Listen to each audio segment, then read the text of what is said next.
Terremoto, substantivo masculino da geologia, grande liberação de energia que provoca abalo na superfície terrestre. Abalo sísmico, sismo no sentido figurado, perturbação ou grande alteração e desordem. Alguns terremotos, inclusive, reportadamente são tão fortes que alteraram até o eixo de rotação da Terra, como o de 2011 no Japão, que segundo os cientistas alterou o eixo da Terra em 17 centímetros. E na Fórmula 1, eu e você já vimos terremotos violentos. Estamos nos recuperando de um na semana passada e ainda assimilando as suas consequências. Momentos em que tudo parecia calmo na santa paz, até que uma notícia muda tudo de uma hora para outra e, como dizia a música do R.E.M., "It's the end of the world as we know it." É o fim do mundo como a gente o conhecia. Dali para frente, nada mais seria como antes. Então, na semana seguinte, há um acontecimento, Lewis Hamilton indo para a Ferrari em 2025, que a gente sabe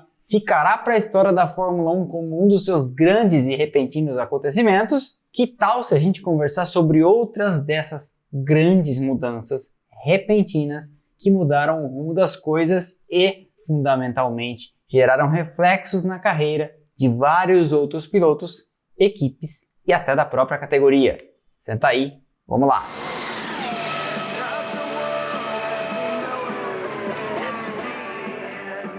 Alguns dos terremotos que a gente vai conversar por aqui aconteceram por aposentadorias, outros por rupturas contratuais, um deles por uma aposentadoria que levou a uma ruptura contratual, alguns por mortes, como no caso trágico de Ayrton Senna em 1994, mas o ponto em comum para todos eles foi a repercussão na vida de terceiros e quartos. E o primeiro?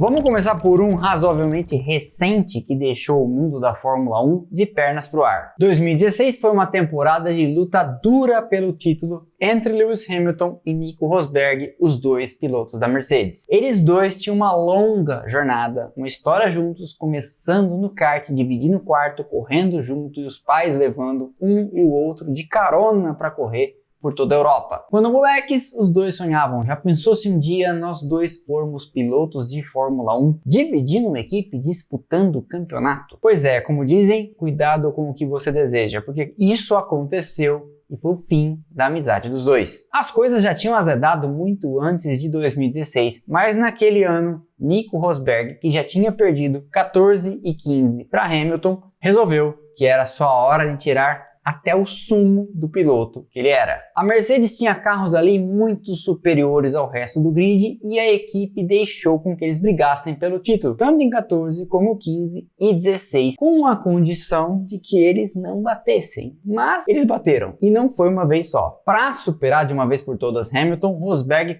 mudou a alimentação, fez meditação, procurou um psicólogo, mudou o horário de dormir, treinou mais fisicamente, tudo o que ele podia fazer pensando em extrair alguma vantagem e que tivesse reflexo na pista, ele fez. Resultado, na última corrida do ano, você sabe, Nico Rosberg leva o título. E aí, semanas depois, no dia da premiação da FIA, ele liga horas antes da cerimônia para Toto Wolff e avisa: tô saindo, vou me aposentar da Fórmula 1 com efeito imediato. Um abraço, vocês podem procurar outro piloto. Wolff liga para Niki Lauda, o telefone da ocupada, porque ele estava falando com Rosberg. Rosberg estava contando a mesma história. E de repente, os dois chefes da Mercedes, a caminho da festa, descobrem: tinham perdido metade do line-up com dois pilotos, provavelmente mais forte da Fórmula 1 àquela altura. Vira um Deus nos acuda atrás de um substituto e, naturalmente, como acontece nessas horas, metade do grid ou mais ligou para Wolff e para Lauda oferecendo seus serviços. A história é de que, tirando Vettel e Raikkonen na Ferrari, todo mundo tentou correr na Mercedes naquele ano de 2017. A solução acaba sendo encontrada na Williams. Valtteri Bottas, que em 14, 15 e 16 tinha feito excelentes anos ao lado de Felipe Massa. Bottas até ali estava assinado para correr na Williams ao lado de Lance Stroll, mas sendo solicitado para Williams, Massa, que tinha acabado de se aposentar, é chamado de volta e ele corre mais uma temporada em 2017, adiando por um ano sua aposentadoria. Esse terremoto teve diversas consequências no grid. Tornou Bottas um piloto com poles e vitórias, tendo ficado na Mercedes até o final de 2021. Garantiu o Brasil no grid por mais um ano e ajudou algumas carreiras a garantirem espaço no grid por mais algum tempo. Dentre eles, Raikkonen na Ferrari, já que repetidas vezes a gente tinha ouvido conversas de Rosberg possivelmente indo correr nos carros vermelhos, assim como Vettel, que muitas vezes também especularam poderia acabar na Mercedes. Já que falamos de Niki Lauda no primeiro tópico, é sobre Niki Lauda o segundo. Vindo da BRM em 73, Lauda chega na Ferrari em 74 e mostra que em pouco tempo lideraria o time. Mas naquele primeiro ano, Regazzoni no outro carro é quem disputa o campeonato contra Emerson Fittipaldi. Disputa e perde, porque Emerson de McLaren leva. Mas virando o ano, Lauda mais experiente assume o comando da Ferrari e vence o título de 75, seu primeiro. E em 76 o campeonato parecia encaminhado para ele, até a tragédia no Grande Prêmio da Alemanha em Nürburgring, que quase custou sua vida. Retirado de um incêndio, Lauda é levado ao hospital, um padre é chamado para dar extrema-unção, ao que ele manda o padre para aquele lugar e fala: eu não preciso de padre, eu preciso de médico. Acontece então uma recuperação milagrosa contada em verso, prova e no filme Rush. Poucas semanas depois, e ainda com os ferimentos sangrando por baixo da balaclava, ele assume o carro, pontua em Monza e levaria a briga ao título até a última prova, que ele perde para James Hunt, a gente sabe. A história é bem conhecida, mas o que nem todo mundo sabe é que a Ferrari, apesar do discurso para o mundo exterior de que tinha apoiado a decisão de Lauda de abandonar a disputa em Fuji debaixo de chuva, em realidade não tinha aceitado. E os italianos não engoliam. Como assim um piloto seu deixou a pista porque não considerava a disputa segura? Para piorar o clima, Lauda descobre que antes mesmo do primeiro boletim médico sair no hospital lá em Nürburgring, a Ferrari já tinha assinado com Carlos Reutemann para o ano seguinte. E Lauda também é forçado por Enzo Ferrari a engolir igualdade de condições com o argentino, porque os italianos não botavam uma fé que o austríaco voltaria para a pista 100%. E o que ele faz então? Com seu sangue frio austríaco, corre e vence uma imaculada temporada de 77 com 2 provas de antecipação. No caminho, amassando o companheiro Reutemann e mostrando quem mandava na Ferrari. Com a pontuação assegurada e, como eu comentei, vencendo o campeonato com 2 provas de antecipação, ele então manda a Ferrari catar coquinho e diz: não corro as 2 últimas provas. A máxima humilhação para a Ferrari e comendador Enzo. Sem piloto para o carro, a Ferrari recruta então uma jovem promessa que já tinha aparecido na McLaren, Joseph Gilles-Henri Villeneuve. Ele corre os grandes prêmios dos Estados Unidos e do Canadá e seu desempenho assegura a ele um contrato para titular na Ferrari em 78, ao lado de Reutemann. O resto a gente sabe, é história e Gilles seria, dizem alguns, o último piloto por quem Enzo Ferrari se afeiçoou de verdade. Um terremoto iniciado por Lauda comendo o prato frio da vingança, que deu a Villeneuve a chance de impressionar a Ferrari e virar titular na Fórmula 1, vencendo uma corrida justamente um ano depois em casa, no Canadá. Isso se refletiu em Reutemann, que vendo a equipe cair de amores pelo canadense, resolve fazer suas malas e ir embora para Williams. Outro desdobramento foi que a Ferrari chama para o lugar de Reutemann George Scheckter e ele pega a excelente Ferrari e vence o campeonato de 79, que seria a última vitória de pilotos da Ferrari até 2000.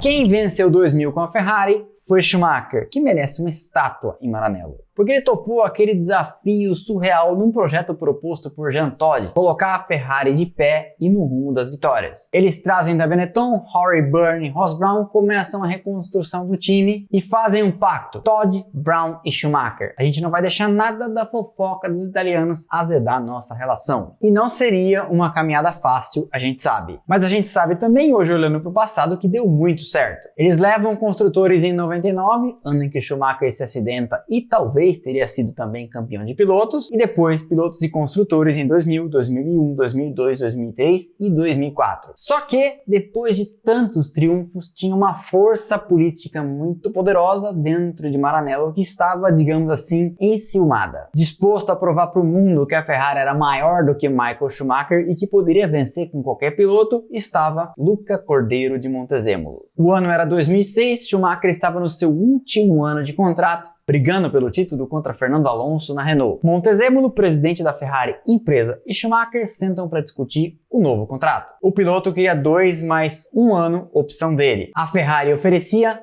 1 mais 1 ano, opção dela. As negociações emperram e Schumacher segue focado na briga pelo campeonato. Montezemolo fica aguardando uma resposta e manda avisar Schumacher: contratei Kimi Raikkonen e você também vai ter que engolir igualdade de condições. Tendo feito tudo o que fez pela Ferrari, Schumacher não aceita aquilo e o jogo vai enrolando, a corda vai esticando, até que o presidente da Ferrari dá um prazo. A Ferrari, quando pode, quando dá tempo, gosta de anunciar em Monza quem serão seus pilotos no próximo ano. E Montezemolo avisa: se você não disser o que vai fazer em 2007, eu direi e vou anunciar que você está aposentando. Schumacher talvez tenha resolvido pagar para ver. Vence a corrida e enquanto traz de volta o carro para os boxes, um press release é distribuído pela assessoria de imprensa da Ferrari comunicando que ele estava se aposentando. Na conferência de imprensa, Schumacher segue adiante e concorda: é isso aí mesmo, eu vou me aposentar. E ele deixa a Fórmula 1 quando tinha toda a pinta de que conseguiria provavelmente vencer mais campeonatos. Olha só o que a Ferrari fez em 2007 e 2008. Fosse ele no carro, era provável que tivesse vencido os 2 anos. Sua saída, ainda que não repentina, colocaria a Fórmula 1 num temporário desarranjo, porque nos 4 anos seguintes, 4 pilotos diferentes venceriam o título: Raikkonen, Hamilton, Button e Vettel. Consequência disso também, a máquina de vencer da Ferrari começaria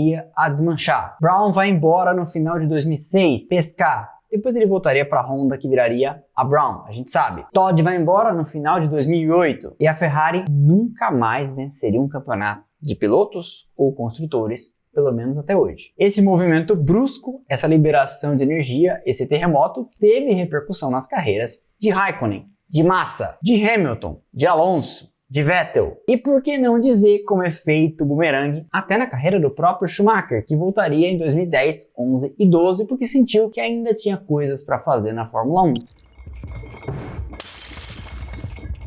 Em 2022, Sebastian Vettel corria na Aston Martin. Ele tinha sido despejado pela Ferrari em 2020, quando os italianos já caíam de amores por sua mais nova paixão, Charles Leclerc. Nos bastidores, a Ferrari procurava culpados e responsabilizava, direta ou indiretamente, Vettel pelas derrotas de 2017 e 2018. Ano em que a Ferrari, em vários momentos, chegou a ter um carro páreo para o da Mercedes, mas enfim, Hamilton e os carros prateados levaram. Quando Leclerc, vindo da Sauber, impressiona em 2019, as paixões e o eixo de poder em Maranello rapidamente vão mudando de eixo em favor do monegasco. Vem 2020, o começo da temporada atrasa em razão da pandemia e antes mesmo da primeira prova, a Ferrari e Vettel anunciam que seguirão destinos diferentes. Dias depois, para sua vaga é confirmado Carlos Sainz, vindo da McLaren. Depois de um tempo de mistério, Vettel anuncia que se arranjou com Lawrence Stroll para a futura Aston Martin, em 2020 ainda Racing Point. Nas temporadas que corre de verde, 21 e 22, ele repete a posição no campeonato de pilotos, 12º lugar. Chega a fazer 2 pódios em 2021, um em Baku, outro em Hungaroring, quando é desclassificado. No começo de 22, perde 2 provas quando contraiu Covid. E aí no primeiro dia da pausa de verão da Fórmula 1, em agosto, surpreende o mundo com um post na sua conta no Instagram, seu primeiro post, inclusive, anunciando do nada a aposentadoria. A Aston Martin, naquela altura, contava com ele para 2023 e de repente ficava sem um piloto de referência. Fernando Alonso, como sempre, liga e se oferece, porque ele estava insatisfeito com a forma com que vinha sendo tratado pela Alpine. Por lá ele queria 2 mais 1 ano e os franceses ofereciam 1 mais 1. Você já viu essa história hoje? No final de semana antes da Fórmula 1 sair de férias, Otmar Szafnauer, chefe da equipe francesa, pergunta para Alonso: na volta a gente assina? E Alonso, contrariado, diz que beleza, a gente assina, mas na verdade Vettel na quinta tinha comunicado a aposentadoria e as coisas estavam correndo por debaixo dos panos e Alonso se acertando com Lawrence Stroll. O acordo é assinado ainda no final de semana e na segunda-feira a Aston Martin anuncia Alonso como titular para 2023. Como foi? A Alpine é pega de surpresa, perde Alonso e, mais do que depressa, oficializa então Oscar Piastri como seu piloto. Ou, pelo menos, era o que ela pensava. Porque horas depois, Piastri vem no Twitter e comunica: então, isso aí foi feito sem minha autorização. Eu não concordo, eu não correrei pela Alpine. De repente o mundo para e todo mundo incrédulo pensa: o que esse novato tá falando? Ele tá recusando uma vaga de titular. Sim, o australiano Piastri estava, porque a Alpine tinha perdido o prazo e, portanto, qualquer força de manter Piastri amarrado. E ele tinha assinado para correr na McLaren, substituindo outro australiano, Daniel Ricciardo. O tranco da aposentadoria de Vettel teria diversas repercussões no grid. Na carreira de Alonso, na carreira de Piastri, na carreira de Ricciardo e possivelmente até na carreira de Gasly, que pula então ele para a Alpine correndo ao lado de Ocon e ficando livre de Helmut Marko. Se você for pensar, até Sérgio Pérez e Liam Lawson podem ter se beneficiado disso com o Gasly saindo de cena. No final de 1975, o brasileiro Emerson Fittipaldi era vice-campeão de Lauda, que tinha vencido seu primeiro campeonato. A gente falou disso agora há pouco. Enquanto o Emerson corria de McLaren naquele ano, Wilson Fittipaldi estreava com o Copersucar FD01, o carro de Fórmula 1 brasileiro. Projetado por Ricardo Dívila, o carro era a concretização de um destino manifesto dos irmãos Fittipaldi, o de construtores. Wilson tinha corrido na Fórmula 1 em 72 e 73 e retira-se da competição em 74 para focar na construção do que seria a equipe. Com Wilson, o carro estreia na Argentina e na primeira temporada tem um 10º, um 11º e um 12º como melhores resultados. Enquanto disputava o título contra a Lauda, Emerson tinha coceira para juntar-se ao projeto do irmão e toma uma decisão radical para os rumos da sua carreira e, por que não dizer, da Fórmula 1 e da própria Copersucar. Ele pega a McLaren desprevenida e avisa tarde, quando todas as vagas já estavam contratadas: não vou correr com vocês em 76, um abraço, vou andar na Copersucar. A equipe acaba tendo que trazer James Hunt da Hesketh, que acaba lutando contra a Lauda e ficando com o título depois do acidente do austríaco. O movimento inesperado teve consequências duradouras para a Fórmula 1. Emerson provavelmente teria levado o campeonato de 76. Com um ano mais longe dos holofotes, provavelmente a equipe brasileira teria tido mais tempo e calma de se estruturar sem a pressão de um campeão nos seus carros. Isso porque a imprensa brasileira na época somou 2 com 2 e achou que um título na Fórmula 1 estava a caminho com um bicampeão pilotando. O terremoto refletiu na carreira de Emerson, claro, Hunt, Lauda, Wilson e provavelmente Ingo Hoffmann e Alex Dias Ribeiro, os 2 pilotos jovens que a Copersucar vinha trazendo e que, quando assumiram os carros, tiveram que lidar com a equipe focando 100% no Emerson. Igualmente imprevisível, a morte de Ayrton Senna em 1994 gerou reflexos em todas as direções na Fórmula 1 e provavelmente em todo o mundo do automobilismo. Todo grid tem normalmente 1, 2, às vezes 3 figuras de referência. E Senna era essa figura no começo de 94. Schumacher tinha vencido até ali apenas 2 corridas. E com a aposentadoria nos últimos anos de Piquet, Prost e Mansell, pelo menos a gente imaginava, porque ele corria na Indy, era Senna esse ponto focal. Quando ele perde a vida, em 1º de maio, um vácuo de poder desarranja todo o cosmo da Fórmula 1. Damon Hill, que rumava para ser um eterno coadjuvante, já tinha sido ala de Prost em 93 e seria o mesmo para Senna em 94, de repente, viu-se no centro do palco. Era nele que a Williams focaria para tentar vencer o campeonato contra Benetton. Por outro carro, eles dividem funções com um jovem piloto, David Coulthard, e uma referência experiente lá da Indy, Mansell, que correria quando não houvesse conflito de agendas. Antes de fechar com Mansell, a Williams também falou com Riccardo Patrese, mas não deu certo. O terremoto da morte de Senna não alteraria apenas o mercado de pilotos. drásticas alterações viriam na Fórmula 1 e em todas as corridas de carro. Capacetes, circuitos, estruturas de proteção contra impacto, tudo mudaria. Sem Senna, que provavelmente venceria mais campeonatos, foram afetadas as carreiras de Rubens Barrichello, David Coulthard, Damon Hill, o próprio Schumacher, Mika Häkkinen e quase todos naquele grid, e até fora dele, porque em 94 Mansell ainda venceu uma corrida no Grande Prêmio da Austrália, em Adelaide. E para o ciclo que se inicia em 2025 com Hamilton e a Ferrari. Quais carreiras serão afetadas, além das evidentes? Leclerc, Sainz e Russell. Quem mais? Albon, Pérez, Norris, Vettel?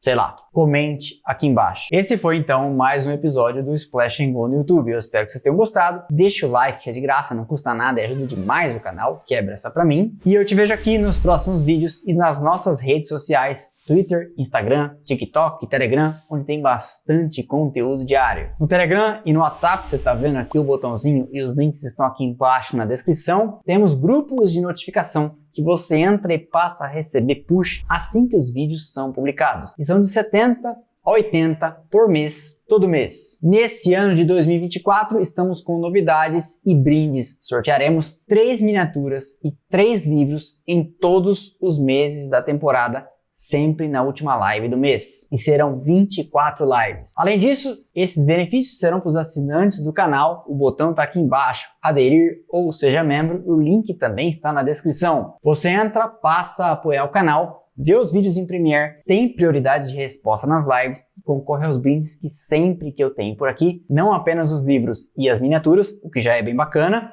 eu sorteio para quem apoia este projeto, beleza? Então é isso, pessoal. Valeu e aquele abraço.